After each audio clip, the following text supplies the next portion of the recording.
আসসালামু আলাইকুম, কেমন আছেন সবাই? আশা করি ভালো আছেন।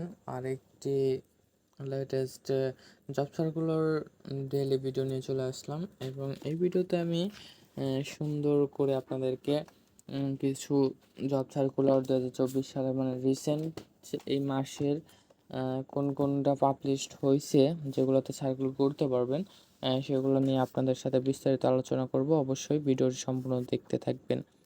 আমাদের রিসেন্টলি কিন্তু চাকরির যে খবরগুলো আসছে, সকল স্কুল ও কলেজে নিয়োগ নিয়োগ বিজ্ঞপ্তি চলছে। এটা কিন্তু 23শে আগস্ট মানে আসছে, এবং আপনারা যদি এইখানে ইন্টারেস্ট থাকেন তো অবশ্যই আপনারা অ্যাপ্লাই করতে পারবেন। সকল স্কুল ও কলেজ মানে বুঝতে পারছেন, যারা শিক্ষক বা এনিথিং মানে স্কুল পর্যায়ে বা কলেজ পর্যায়ে হতে চান, তাহলে কিন্তু আপনারা অবশ্যই এখানে অ্যাপ্লাইটি করতে পারবেন। ডিটেলস সহকারে শুনতে হলে অবশ্যই চ্যানেলটিকে সাবস্ক্রাইব করতে হবে। নেক্সট ভিডিওতে আমি জানিয়ে দেবো যে স্কুল ও কলেজে আপনাদের কী কী পদে নিয়োগ দেওয়া হয়েছে। ঠিক আছে, তো আজকের ভিডিও এখানে শেষ করছি। সকলে ভালো থাকুন, সুস্থ থাকুন, আল্লাহ হাফেজ।